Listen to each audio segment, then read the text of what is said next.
My dear brothers and sisters, there's something very interesting I came across today. Like, have you ever imagined a village where everybody is a member of the church? Or even a town or a city where everybody is a member of the church? That is what I'm looking forward to. That a day when I will be walking across the road and everybody is a member of the church. Like all Kenyans are members of the church. That is the day I'm looking forward to. Or even one of the cities in Kenya that you find, like the city of Nairobi, where everybody is a member of the church. That is what I'm looking forward to. And I came across this very interesting thing. I don't know which country is this, but it is very interesting that it is a town where everybody is actually a member of the Church of Jesus Christ of Latter-day Saints. Everybody. Very interesting. Please, let me just find out with you. Please come, welcome. Join with me so that we can see what exactly is happening here. Please welcome. In this outback community, there's only one church. 250 clicks northeast of Alice Springs is Mulgabor, population 70. Residents say everyone is Mormon. This church is like true church. You can imagine. Residents say everybody is a Mormon. In other words, everybody is a member of the Church of Jesus Christ of Latter-day Saints. And I don't know exactly which country is this. Is this Australia or where? Please let me know if you know what this country is.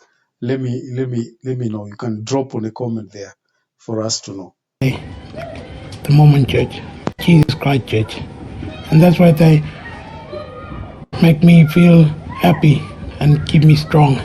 Missionaries have been travelling to remote Central Australia on and off for the past 4 decades, sharing teachings from the Book of Mormon. Elder and Sister Jackson. It is Australia. It is Australia. Exactly. It is Australia. Came all the way from Arizona on their own dime for this bush assignment.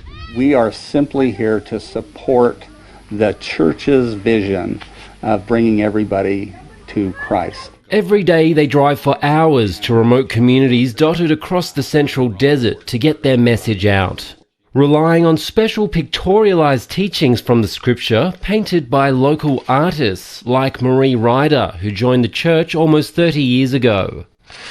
Those paintings, those patterns, they're kind of like more familiar. Those patterns they look African. Those patterns look African. Does Australia have African people who are from African descent? I think I need to find out.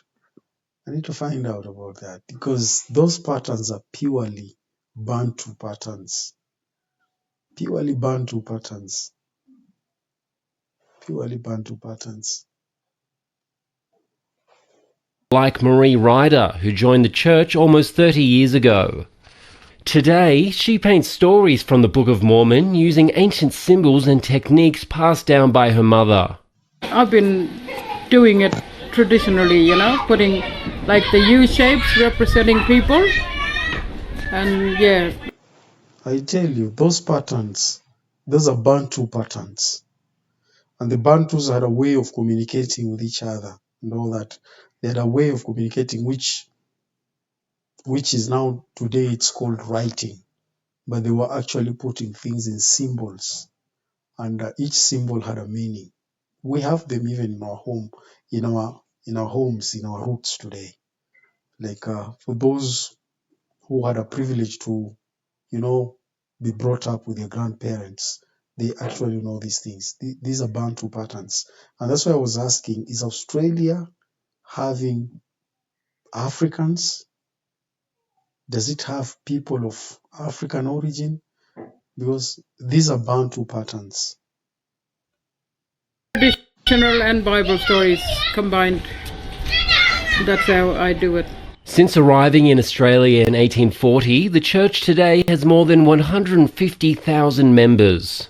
It feels like we've landed on some fertile soil with people that are are wanting to hear more about Jesus Christ, and the missionaries have soaked that up and have been out there assisting and teaching where they can. Christian missionaries have a long history of entering Aboriginal communities, but over the years they brought mixed blessings. Yeah, there were missionaries and there were some missionaries that came in with terrible attitudes towards Aboriginal people and Aboriginal cultures, and other missionaries who came in more open-minded or have Aboriginal communities and Aboriginal culture. Now it rings a bell because these ones were actually a people who came, which it's believed they had come from Africa some years back. It is believed, and they are the earliest inhabitants of the continent of Australia. That is what is believed. And when you read the history, when the colonizers came to Australia, it is sad what exactly they did. It was actually ethnic cleansing. Very sad. Very sad. And sometimes you wonder why. You know, when I was young, I used to ask my dad, why is it that every time you study history and every time you study, about African people and their tradition, you study about the people who are melanated, their stories are always sad. Their stories are always sad. And the sadness comes out of their kindness. Out of their kindness, because they were never suspicious of anyone as long as peace prevailed. And that is why in most of the African tribes, the word that is used for greeting is peace. That is how we greet, peace. Every African word, and especially the Bantu people, you find how they greet, the word is always peace. And once they know you are peaceful, they have nothing against you. They trust you and they welcome you into their community. That is how Africans used to greet. If you are for peace, then we are for peace. But if you are for problem, then we will give you problem. And you look at the history, how the first missionaries, those so-called missionaries came, the explorers came. We are taught that they came with a Bible and a gun. I don't know why the gun was for. I don't know why they had to carry the gun when they had the Bible. So that one shows that they didn't have the truth at all. They had come to conquer. They had come to control. They did not come to preach the word. And that is why they did all that they did, which resulted to colonization, resulted to ethnic cleansing, resulted to over 12 million Igbo tribe being killed by the former King Leopold. And that is why to some other African backgrounds of tribes, when you speak of missionary, they are scared. They are scared because of what they knew their forefathers went through. So when you speak of a missionary, they are very much scared. One thing they know is that their land, you've come for their land. Secondly, they know you've come to kill them, because of what happened some years ago. And I think members of the church have a lot of work to do, a lot of work.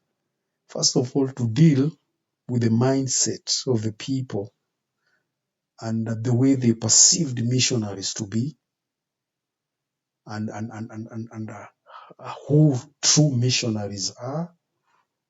That is one thing that is so great. Something that is so great. to be more open-minded as they live day in, day out with First Nations people who cause them to see things a bit differently.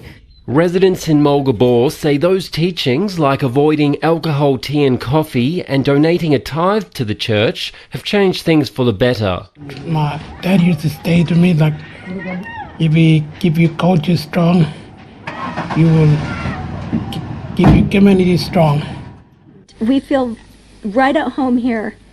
We love these people and they have been so amazing to us. Going the extra mile for their labour of love. Lee Robinson, ABC News, Mulgabore. It is always good to note that every time a missionary goes somewhere, they are loved by the people, they are welcomed, and they feel peace. It is because the Spirit of God is with them always. And that peace is brought about by the Spirit of God. And the people, when they see them, they know as missionaries, they are up to the good. They are up to good. They are not there for malice. They are not there for other agendas, but they are there purely for the love of God and to share this great message, this great love to the children of God. Share this message to the children of God. And that's why there are some areas when you go, particularly in Africa, there are some areas when you go and you meet with the people in the most indigenous areas, parts of Africa. You meet with the elders who actually saw the war, like in our country here. There's some areas when you go, you meet the elders who actually saw the war and they saw how the British came. And they said they came with actually the Bible. But on the other hand, they were carrying a gun. They will preach to you, but on the other hand, they're carrying a gun, you know. And they saw how their lands were being conquered, how their lands were being taken away by force.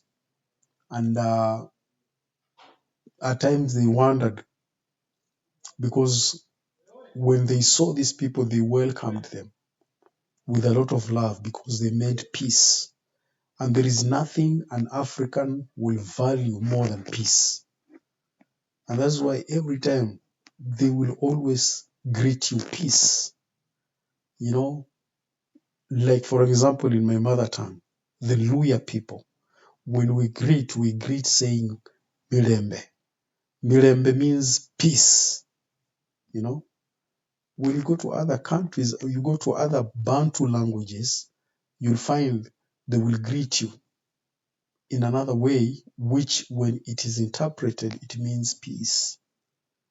So those are some of the things that really African culture really values. We value peace. And when an African, welcomes you, you are part and parcel of his family.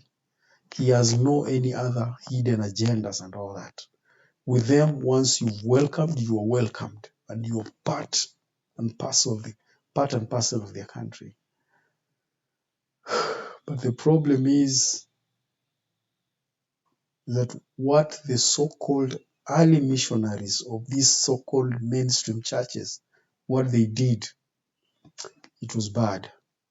They used the word of God so that they can actually champion colonization. They came with the Bible first to convince people, and then after that they removed the gun to control them and take resources from them, which is something that it's a big trauma to most of the African countries. Big trauma, big trauma. And I did some history reading, and I read of the Aboriginal people, over what happened to them. It is also sad, very sad. And that is why it is very important for the gospel of Jesus Christ to actually, be preached without any, other motives. Without any other motives, but preach the word